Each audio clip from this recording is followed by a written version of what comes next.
നമസ്കാരം. 2019 തുടക്കം തന്നെ കുറേ ബുദ്ധിമുട്ടുകൾ ഇവിടെ കേരളത്തിൽ നമ്മൾ അനുഭവിച്ചു.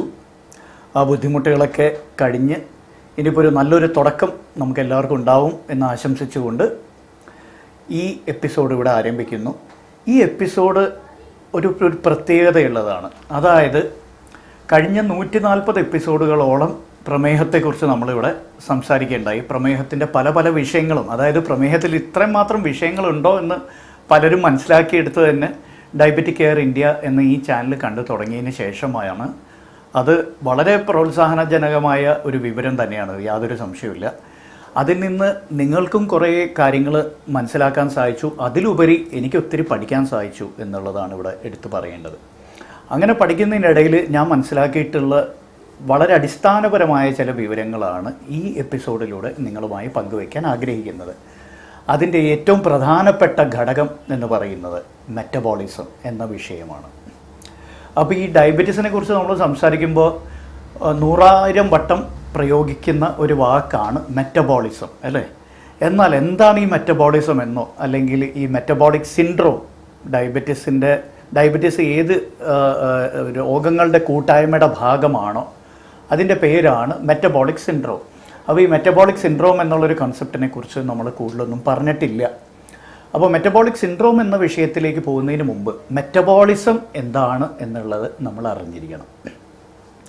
എല്ലാ ജീവജാലങ്ങളുടെയും കോശങ്ങളിൽ ഓരോ നിമിഷവും നടന്നുകൊണ്ടിരിക്കുന്ന അല്ലെങ്കിൽ സംഭവിച്ചുകൊണ്ടിരിക്കുന്ന പല രാസപ്രക്രിയകളും ഒരുമിച്ച് ചേരുമ്പോഴുണ്ടാവുന്ന ആ പ്രതിഭാസത്തിനാണ് നമ്മൾ മെറ്റബോളിസം എന്ന് പറയുന്നത്. അതായത് ജീവശാസ്ത്രപരമായും രാസപരമായും, അതായത് both biological as well as biochemical changes ഓരോ കോശങ്ങളിലും അനുസ്യൂതം നടന്നുകൊണ്ടിരിക്കുക.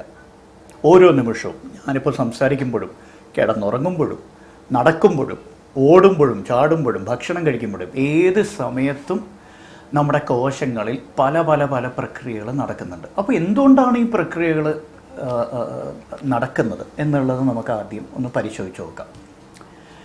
ഈ ഭാരതീയ തത്വശാസ്ത്രത്തിൽ ഈ സൃഷ്ടി സ്ഥിതി സംഹാരം എന്ന് പറയുന്ന ഒരു കോൺസെപ്റ്റ് ഉണ്ട്. അത് പല ഫിലോസഫീസിൽ നമുക്ക് കേൾക്കാൻ സാധിക്കും. ഇപ്പോൾ Genesis and destruction and then the balance between the two എന്നൊക്കെ പറയാറുണ്ട്, അല്ലേ? അതായത് ക്രിയേഷൻ ആൻഡ് ഡിസ്ട്രക്ഷൻ്റെ ഇടയിലുള്ള ഒരു ബാലൻസ് എന്ന് പറയുന്ന അതേ കോൺസെപ്റ്റാണ് ഈ സൃഷ്ടി സ്ഥിതി സംഹാരം എന്ന് പറയുന്ന കോൺസെപ്റ്റിലുള്ളത്. ഒരു അടിസ്ഥാനപരമായിട്ടുള്ളൊരു തത്വമാണിത്. അപ്പോൾ സൃഷ്ടി എന്ന് പറയുന്ന പുതിയ എന്തെങ്കിലും ഒരു പദാർത്ഥം അല്ലെങ്കിൽ പുതിയ ഏതെങ്കിലും ഒരു ജന്തു അല്ലെങ്കിൽ എന്തെങ്കിലും ഒരു വസ്തു സൃഷ്ടിക്കുന്നതിൽ, അതായത് പുതുമയുള്ള ഒരു വസ്തു ഉണ്ടാക്കുന്നതിനെയാണ് നമ്മൾ സൃഷ്ടി എന്ന് പറയുന്നത്. ശരിയാണല്ലോ? സൃഷ്ടിക്കുക എന്ന് ജനസിസ് എന്ന് പറയാം, അല്ലെങ്കിൽ ക്രിയേഷൻ എന്നൊക്കെ പറയാം.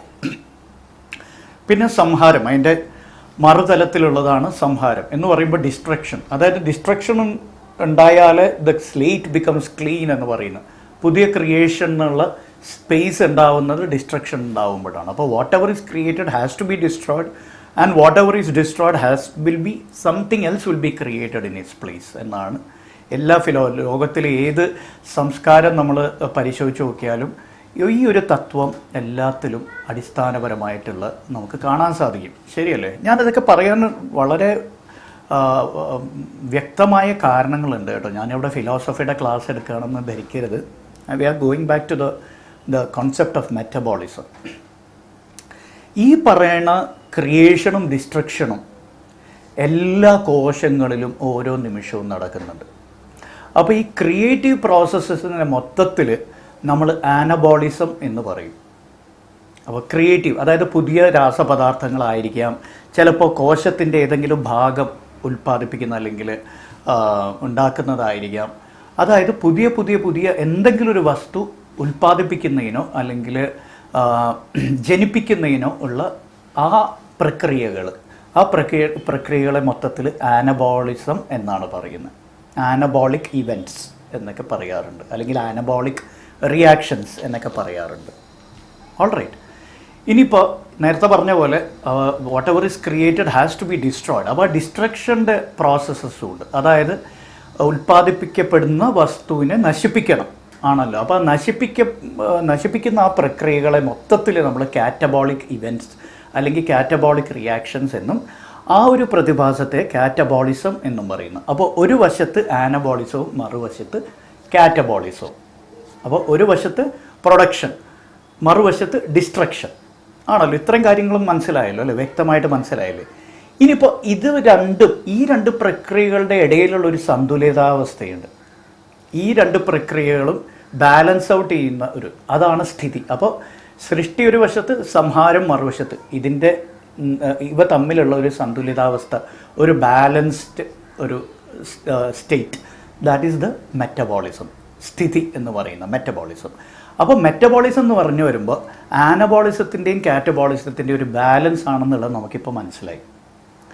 അപ്പോൾ ആ ഒരു ജന്തുവിൻ്റെ അല്ലെങ്കിൽ ആ ഒരു ജീവൻ നിലനിർത്തണം, ആ ഒരു ജീവൻ സുഗമമായിട്ട് മുന്നോട്ട് പോകണം, ആ ഒരു ജന്തുവിൻ്റെ ഉള്ളിലുള്ള എല്ലാ പ്രക്രിയകളും എല്ലാ പ്രവർത്തനങ്ങളും കൃത്യമായും തടസ്സം കൂടാതെയും കല്ലുകടി ഇല്ലാതെയും മുന്നോട്ട് പോകണം എന്നുണ്ടെങ്കിൽ ഈ മെറ്റബോളിസം കൃത്യമായിട്ട് നടക്കണം. അപ്പോൾ മെറ്റബോളിസം എല്ലാ രാസപദാർത്ഥത്തിനും ബാധകമാണ്. ഓരോ രാസപദാർത്ഥത്തിനും മെറ്റബോളിസം എന്ന് പറഞ്ഞൊരു പ്രക്രിയ ഉണ്ടാവും. അപ്പോൾ ഗ്ലൂക്കോസ് മെറ്റബോളിസത്തിൻ്റെ ഇതിലാണ് നമ്മളെപ്പോഴും ഡയബറ്റീസിനെ കുറിച്ച്, പ്രമേഹത്തെക്കുറിച്ച് പറയുന്നത് അല്ലേ. ഗ്ലൂക്കോസ് മെറ്റബോളിസത്തിൻ്റെ ഒരു പ്രശ്നമാണ് പ്രമേഹം എന്നുള്ളൊരു വിചാരം, ഒരു ചിന്തയാണ് നമുക്കെപ്പോഴും ഉള്ളത്, ഒരു വിശ്വാസമാണ് നമുക്കെപ്പോഴും ഉള്ളത്. അത് ഭാഗികമായ ഒരു കഥയുടെ ഒരു ഭാഗം മാത്രമാണത്. ഗ്ലൂക്കോസ് മെറ്റബോളിസം മാത്രമല്ല പ്രമേഹത്തിലുണ്ടാകുന്നത്. പ്രമേഹത്തിൽ സകല മെറ്റബോളിസവും, അതായത് ഏറ്റവും പ്രധാനപ്പെട്ട ഘടകങ്ങൾ, ശരീരത്തിൻ്റെയും ഓരോ കോശത്തിൻ്റെയും ഏറ്റവും പ്രധാനപ്പെട്ട 3 ഘടകങ്ങൾ: കാർബോഹൈഡ്രേറ്റ്സ്, പ്രോട്ടീൻസ് ആൻഡ് ഫാറ്റ്സ്. അതായത് അന്നജം, കാർബോഹൈഡ്രേറ്റ് എന്ന് പറയുമ്പോൾ അന്നജം, പിന്നെ മാംസ്യം, പ്രോട്ടീൻസ് എന്ന് പറയുന്ന മാംസ്യവും, ഫാറ്റ്സ് എന്ന് പറയുന്ന അല്ലെങ്കിൽ ലിപ്പിഡ്സ് എന്ന് പറയുന്ന പൊതുവെ പറയുന്ന കൊഴുപ്പുകളും. അപ്പോൾ ഈ 3 ഘടകങ്ങളും നമ്മുടെ ആഹാരത്തിൻ്റെയും ഏറ്റവും പ്രധാനപ്പെട്ട ഈ 3 ഘടകങ്ങളാണ്. ഈ 3 ഘടകങ്ങളെ തന്നെയാണ് നമ്മുടെ കോശങ്ങളിൽ അടിസ്ഥാനപരമായിട്ടുള്ളത്. അപ്പോൾ ഈ ഘടകങ്ങളിൽ വരുന്ന മെറ്റബോളിക് ചേഞ്ചസ്, ഈ ഘടകങ്ങളുടെ മെറ്റബോളിസത്തിൽ, ഈ ഘടകങ്ങളുടെ ഉൽപ്പാദനത്തിലും നശീകരണത്തിലും വരുന്ന മാറ്റങ്ങൾ ആണ് പ്രമേഹത്തിന് കാരണമാവുന്നതും പ്രമേഹത്തിൽ നമ്മൾ ഏറ്റവും കൂടുതൽ കാണുന്നതും. അപ്പോൾ ഒരു ഗ്ലൂക്കോസ് ലെവൽ കൂടിയത് മാത്രമാണ് പ്രമേഹം എന്നുള്ളൊരു കൺസെപ്റ്റ് മാറ്റാനാണ് ഞാനിവിടെ ശ്രമിക്കുന്നത്. പലർക്കും അങ്ങനത്തെ ഒരു ധാരണയുണ്ട്. ഒരു ലാബ് റിപ്പോർട്ടാണ് പ്രമേഹത്തിൻ്റെ ഏറ്റവും പ്രധാനപ്പെട്ട ഒരു പ്രശ്നം എന്ന് കരുതുന്നവർ പലരുമുണ്ട്. തെറ്റാണത്. ഒരു ലാബ് റിപ്പോർട്ടിനല്ല നമ്മളിവിടെ ചികിത്സിക്കേണ്ടത്. പ്രമേഹത്തിൻ്റെ ഏറ്റവും മൂല കാരണമായ ഈ കണ്ട മെറ്റബോളിസംസ് ഏതൊക്കെയാണ്? Carbohydrate, protein and lipid. ഈ 3 മെറ്റബോളിസത്തിൽ മാറ്റം വരും. അപ്പോൾ മെറ്റബോളിസം എന്താണെന്ന് നിങ്ങൾക്ക് ഇപ്പോൾ മനസ്സിലായി കാണും. ഇനിയിപ്പോൾ ഒരു മെറ്റബോളിക് ഡിസോർഡർ അല്ലെങ്കിൽ ഒരു മെറ്റബോളിക് ഡിസീസ് എന്ന് പറയപ്പെടുന്ന ഡയബറ്റീസിൽ എന്തായിരിക്കും സംഭവിക്കുന്നത്? അതായത് നേരത്തെ പറഞ്ഞ പോലെ ഇതൊരു ആവർത്തനമായിരിക്കാം, പക്ഷേ അത് എനിക്ക് ആവർത്തിക്കാണ്ട് പറ്റില്ല. കാരണം ഇത് വീണ്ടും വീണ്ടും നിങ്ങൾ മനസ്സിലാക്കിയിരിക്കേണ്ട ഒരു കാര്യമാണ്. അതായത് കാർബോഹൈഡ്രേറ്റിൻ്റെ, പ്രോട്ടീൻസിൻ്റെ, ലിപ്പിഡ്സിൻ്റെ മെറ്റബോളിസത്തിൽ വ്യത്യാസങ്ങൾ വരുന്നു. അപ്പോൾ ചില പദാർത്ഥങ്ങൾ അമിതമായി നശിപ്പിക്കപ്പെട്ടേക്കാം, ചില പദാർത്ഥങ്ങൾ അമിതമായി ഉൽപ്പാദിപ്പിക്കപ്പെട്ടേക്കാം, ചില പദാർത്ഥങ്ങൾ ആവശ്യത്തിന് ഉൽപ്പാദനം നടക്കാതെ വന്നേക്കാം. അങ്ങനെ പല പല പല പ്രശ്നങ്ങളും ഇതിൽ സംഭവിക്കും. അപ്പോൾ അമിതമായി ഉൽപ്പാദനം സംഭവിക്കുന്നത് പ്രമേഹത്തിൽ, ഇപ്പോൾ ടൈപ്പ് 2 ഡയബറ്റീസ് തന്നെ അമിതമായി ഉൽപ്പാദനം സംഭവിക്കുന്നത് പറയുമ്പോൾ നിങ്ങൾക്ക് അതിശയം തോന്നിയേക്കാം. ഇൻസുലിൻ അമിതമായി ഉൽപ്പാദനം സംഭവിക്കുന്നുണ്ട് ടൈപ്പ് 2 ഡയബറ്റീസിൽ. എല്ലാവരും വിചാരിക്കുന്ന ടൈപ്പ് 2 ഡയബറ്റീസിൽ ഇൻസുലിൻ്റെ പ്രൊഡക്ഷൻ, അതിൻ്റെ ഉൽപ്പാദനവും പ്രവർത്തനവും രണ്ടും കുറഞ്ഞു പോകുന്നു എന്നാണ്. പ്രവർത്തനം കുറഞ്ഞു പോകുന്നു എന്നുള്ളത് ശരി തന്നെയാണ്, പക്ഷേ ഉൽപ്പാദനം ആരംഭഘട്ടങ്ങളിൽ കൂടുകയാണ് ചെയ്യുന്നത് ടൈപ്പ് 2 ഡയബറ്റീസിൽ. There is a stage of hyperinsulinaemia, അതായത് ഇൻസുലിൻ്റെ ഉൽപ്പാദനം കൂടുന്ന ഒരു ഘട്ടം ടൈപ്പ് 2 ഡയബറ്റിക്സിൽ കാണാറുണ്ട് ആദ്യത്തേത്. അപ്പോൾ നോക്കിക്കോളൂ, അവിടെയും അല്ല കണ്ടോ, അപ്പോൾ അമിതമായാലും അമൃതം വിഷം. ഇൻസുലിൻ അത്യന്താപേക്ഷികമാണെന്ന് നമ്മൾ പറയുമ്പോൾ തന്നെ ഇൻസുലിൻ്റെ അളവ് ശരീരത്തിൽ കൂടുമ്പോഴും അതൊരു അപകടാവസ്ഥയിലേക്ക് നയിക്കുന്നു. ആ കൂടിയ ഇൻസുലിനാണ് പിന്നീട് ഒരു ഇൻസുലിൻ ഡെഫിഷ്യൻസി ആയിട്ട് മാറുന്നത്. യഥാർത്ഥത്തിൽ ഇൻസുലിൻ റെസിസ്റ്റൻസ് കൂട്ടുകയും ചെയ്യും. അത് കാരണം later on it causes insulin deficiency. കണ്ടില്ലേ? അപ്പോൾ ഏത് ഘടകത്തിൻ്റെ ആണെങ്കിലും, ഏത് വസ്തുവിൻ്റെ ആണെങ്കിലും, ഏത് ഹോർമോണിൻ്റെ ആണെങ്കിലും ആ ഒരു വളരെ നാരോ റേഞ്ച്, ഒരു ചെറിയ ഒരു റേഞ്ചിൻ്റെ അകത്ത് കിടന്നാണ് ഇത് കളിക്കേണ്ടത്. അതിൽ നിലനിർത്തുന്ന, ആ റേഞ്ചിൻ്റെ ഉള്ളിൽ നിലനിർത്തുന്നതിനാണ് ഏറ്റവും നമുക്ക് വെല്ലുവിളിയായിട്ട് മാറുന്നത്. ആ റേഞ്ചിൻ്റെ കുറവോ അല്ലെങ്കിൽ കൂടുതലോ പോയി കഴിയുമ്പോൾ അതൊരു രോഗാവസ്ഥയിലേക്ക് നയിക്കും എന്നുള്ളതാണ് ഇവിടെ നിങ്ങൾ മനസ്സിലാക്കി വെക്കേണ്ട ഒരു കാര്യം. അതിനാൽ തന്നെ പ്രമേഹത്തിൻ്റെ ചികിത്സയിലും ഈ ഒരു തത്വം വളരെ വളരെ പ്രധാനപ്പെട്ടതാണ്. എന്ത് തത്വം? ദ തിയറി അല്ലെങ്കിൽ the hypothesis of moderation, the concept of moderation. Moderation എന്ന് പറഞ്ഞാൽ ഒരു മിഡിൽ പാത്താണ് നമ്മൾ ഉദ്ദേശിക്കുന്നത്. ഒന്നും പൂർണ്ണമായിട്ട് ഒഴിവാക്കേണ്ടതുമില്ല, രണ്ട് കൈ നീട്ടി സ്വീകരിക്കുകയും ചെയ്യേണ്ട പ്രമേഹ രോഗികൾ. ഓരോ ശരീരപ്രകൃതി അനുസരിച്ച് നമുക്കിത് തീരുമാനിക്കാവുന്നതാണ്. ആൻഡ് മിക്കവാറും എല്ലാ കാര്യങ്ങളും ഇപ്പോൾ നമ്മൾ പറഞ്ഞ ഈ കഴിഞ്ഞ 140 എപ്പിസോഡുകളിൽ പറയേണ്ടായി, പ്രമേഹ രോഗികൾക്ക് പൂർണ്ണമായിട്ടും നിഷിദ്ധമായ ഭക്ഷണ പദാർത്ഥങ്ങൾ വളരെ കുറവാണ്, വളരെ ചുരുക്കമേ ഉള്ളൂ. പൂർണ്ണമായിട്ടും നിങ്ങൾ ഒഴിവാക്കേണ്ട ഭക്ഷണ പദാർത്ഥങ്ങൾ മിക്കവാറും പ്രമേഹ രോഗികൾക്കല്ല, നല്ല നിയന്ത്രണം സിദ്ധിച്ച പ്രമേഹ രോഗികൾക്ക് മിക്കവാറും എല്ലാവരും കഴിക്കുന്ന, പ്രമേഹമില്ലാത്ത വ്യക്തികൾ കഴിക്കുന്ന ഭക്ഷണവും കഴിക്കാം. കാരണം എന്താ? ആ തിയറി ഓഫ് മോഡറേഷൻ പൂർണ്ണമായിട്ടും that's no feasting no fasting എന്നാണ് പറയുന്നത്. ആ ഒരു കോൺസെപ്റ്റ് ഓർമ്മ വയ്ക്കണം. No feasting and no fasting. Feast എന്ന് പറഞ്ഞാൽ നമുക്കറിയാം, സദ്യ കഴിക്കുന്ന പോലെ വെട്ടി വിഴുങ്ങി കഴിക്കുക, അതിനാണ് ഫീസ്റ്റിംഗ് എന്ന് പറയുന്നത്. ഫാസ്റ്റിംഗ് എന്ന് പറയുന്നത് നോമ്പെടുക്കുക, ഭക്ഷണം കഴിക്കാതിരിക്കുക, അല്ലെങ്കിൽ പട്ടിണി കിടക്കുക. പട്ടിണി കിടക്കുന്ന ഒരിക്കലും പ്രമേഹത്തിനൊരു പരിഹാരമല്ല. ചിലർക്ക് അങ്ങനത്തെ ഒരു ധാരണയുണ്ട്. അവർ വിചാരിക്കണം, ഓക്കെ എൻ്റെ ഷുഗർ കൂടി, എന്നാൽ പിന്നെ ഞാൻ പട്ടിണി കിടന്നാൽ എൻ്റെ ഷുഗർ കുറയുന്നു. ഒരിക്കലും അങ്ങനെ സംഭവിക്കില്ല. അത് നിങ്ങൾ അപകടം ക്ഷണിച്ച് വരുത്തുകയും കൂടിയാണ് ചെയ്യുന്നത്. ഒരു കാരണവശാലും പ്രമേഹ രോഗികൾ അങ്ങനെ പട്ടിണി കിടക്കാൻ പാടില്ല. എന്തെങ്കിലും കാരണവശാലും നോമ്പെടുക്കുന്നുണ്ടെങ്കിൽ അത് ഡോക്ടറുടെ നിർദ്ദേശപ്രകാരം മാത്രമായിരിക്കും. അത് വേറെ വിഷയമാണ്. അതിലേക്ക് ഞാൻ വേറൊരു എപ്പിസോഡിൽ വെളിച്ചം വീശാൻ ശ്രമിക്കാം. ഇനിയിപ്പോൾ തിരിച്ചിതിലേക്ക് വരാം. അപ്പോൾ ആ മോഡറേഷൻ, ആ കോൺസെപ്റ്റ് ഓഫ് മോഡറേഷൻ ആണ് ആ ബാലൻസ് മെയിൻറ്റെയിൻ ചെയ്യുന്ന കാര്യത്തിൽ. അത് ഓർമ്മ വയ്ക്കണം. അപ്പോൾ മെറ്റബോളിസം രണ്ടിൻ്റെയും ബാലൻസാണ്, ആനബോളിസത്തിൻ്റെയും കാറ്റബോളിസത്തിൻ്റെയും ബാലൻസാണ് എന്നും അതിൽ മാറ്റങ്ങൾ വരുമ്പോഴാണ് ഒരു രോഗാവസ്ഥ, അതായത് മെറ്റബോളിക് ഡിസീസിലേക്ക് കാര്യങ്ങൾ കടന്നുകൂടുന്നതെന്നും ആ മെറ്റബോളിക് ഡിസീസ് വന്നു കഴിഞ്ഞാൽ പിന്നെ നിങ്ങൾ അപ്പോഴും മോഡറേഷനാണ് നിങ്ങൾ പ്രാക്ടീസ് ചെയ്യേണ്ടത്. കോംപ്ലിക്കേഷൻസിലേക്ക് പോകാതിരിക്കാൻ ഏറ്റവും നല്ല രീതി ഇതാണ് എന്നുള്ളത് ഇപ്പോൾ നിങ്ങൾക്ക് ബോധ്യമായി കാണും എന്ന് ഞാൻ കരുതുന്നു. മെറ്റബോളിസത്തിൻ്റെ ബേസിക്സ് മനസ്സിലായി കഴിഞ്ഞപ്പോൾ, ശരിയല്ലേ? അപ്പോൾ ഇനി അടുത്ത ഒരു ചെറിയ കാര്യം കൂടി പറഞ്ഞിട്ട് ഞാനിവിടെ അവസാനിപ്പിക്കാം. അപ്പോൾ ഈ മെറ്റബോളിസം എങ്ങനെ നമ്മുടെ നിയന്ത്രണത്തിലാണോ ഇരിക്കുന്നത് എന്നുള്ള ചോദ്യം ഇവിടെ പലരുടെയും മനസ്സിൽ ഉയരുന്നുണ്ടാവും. അതായത് can I control my metabolism? എനിക്ക് എൻ്റെ മെറ്റബോളിക് റേറ്റ് നിയന്ത്രിക്കാൻ പറ്റുമോ ഇല്ലയോ എന്നുള്ളത്. യെസ്, വലിയൊരു പരിധിവരെ നിങ്ങൾക്ക് സാധിക്കും. മെറ്റബോളിക് റേറ്റ് ഒരു പരിധിവരെ നിങ്ങളുടെ ജനിതക ഘടനയിൽ, അതായത് നിങ്ങളുടെ ജനറ്റിക് കോൺസ്റ്റിറ്റ്യൂഷനിൽ അധിഷ്ഠിതമാണ്. സംശയമൊന്നുമില്ല. ഓരോരുത്തരുടെ മെറ്റബോളിക് റേറ്റ് ഓരോ രീതിയിലായിരിക്കും. ചിലർ they are born with a very high metabolic rate, some people are born with a lower metabolic. അതായത് ജന്മനാ ചിലർക്ക് മെറ്റബോളിക് റേറ്റ് കൂടുതലായിരിക്കാം, ചിലവർക്ക് കുറവായിരിക്കാം. അത് അന്തരങ്ങൾ ഉണ്ടാവും, ആണല്ലോ, പല വ്യക്തികൾ തമ്മിൽ അന്തരങ്ങൾ ഉണ്ടാവും, സംശയമില്ല. പക്ഷേ എന്നിരുന്നാലും ഓരോ വ്യക്തിക്കും വലിയൊരു പരിധിവരെ മെറ്റബോളിക് റേറ്റ് കൺട്രോൾ ചെയ്യാൻ പറ്റും. അപ്പോൾ എന്താണ് മെറ്റബോളിക് റേറ്റ് കൺട്രോൾ ചെയ്യുന്നതിന് നമ്മൾ ചെയ്യേണ്ടത്? നമ്മളായിട്ട് എന്ത് ചെയ്താലായിരിക്കും മെറ്റബോളിക് റേറ്റ് കൺട്രോൾ ചെയ്യുക? നിങ്ങൾക്ക് അതിനുള്ള ഇപ്പോൾ ഈ ചാനലിൻ്റെ ചാനൽ ഫോളോ ചെയ്യുന്നവർ പ്രേക്ഷകർ ഈ കൂട്ടത്തിൽ എന്തായാലും ഈ ചോദ്യത്തിന് ഉത്തരം ഇപ്പം തന്നെ മനസ്സിൽ കുറിച്ചിട്ടുണ്ടാവും. അതായത് മെറ്റബോളിക് റേറ്റ് കൂട്ടാൻ ഏറ്റവും എളുപ്പമായ മാർഗം ലൈഫ് സ്റ്റൈൽ ചേഞ്ചസ് ആണ്.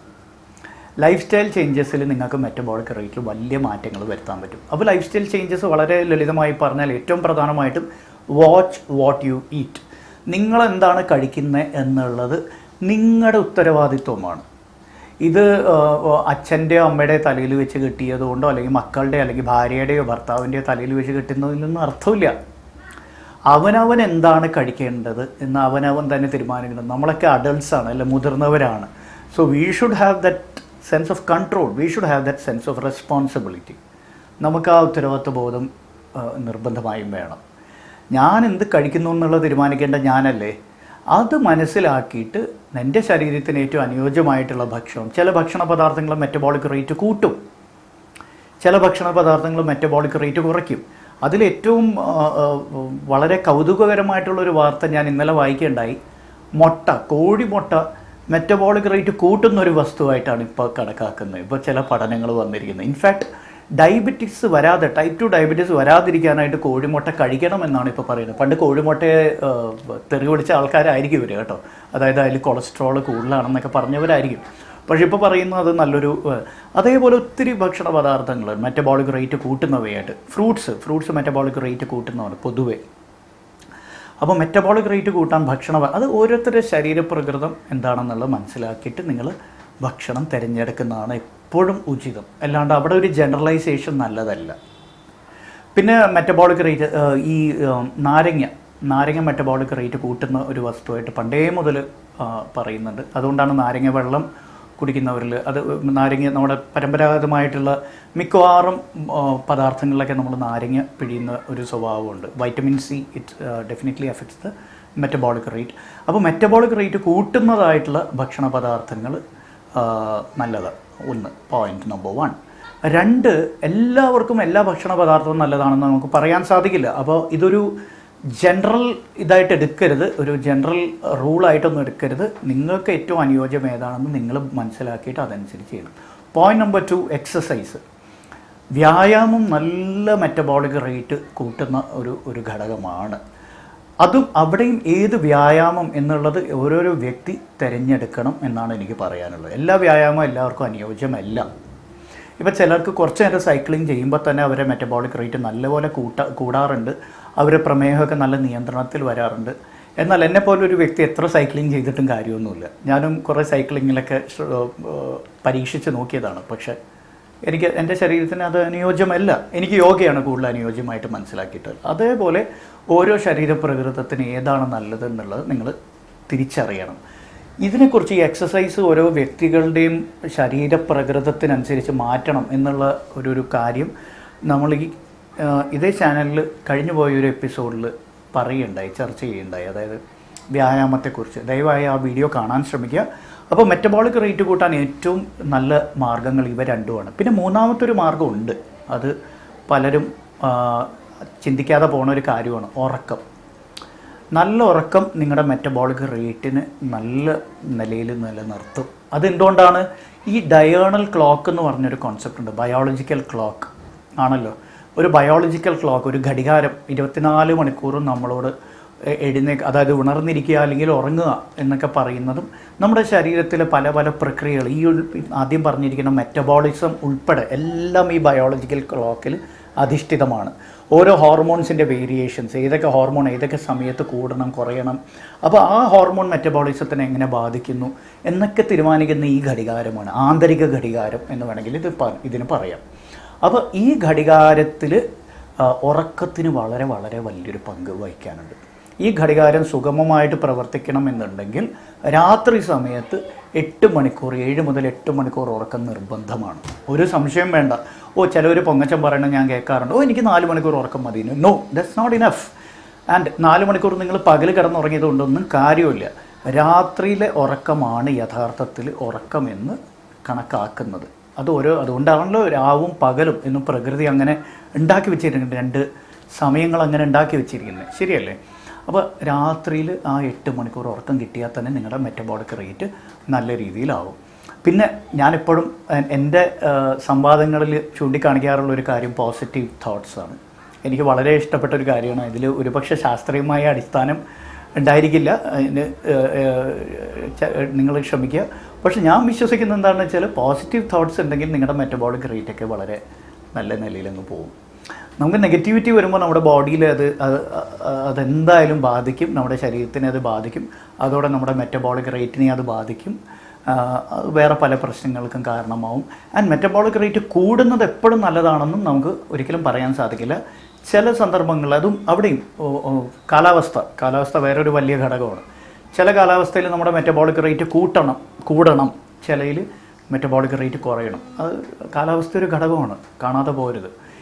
ഇതൊക്കെ പ്രകൃതിയുമായി നമ്മുടെ ശരീരം എത്ര അടുത്ത് ഇടപഴകുന്നു, അല്ലെങ്കിൽ പ്രകൃതിയുടെ തന്നെ ഭാഗമാണ് നമ്മൾ എന്നൊക്കെ തെളിയിക്കുന്ന കാര്യങ്ങളാണ് ഞാനിവിടെ പറഞ്ഞത്.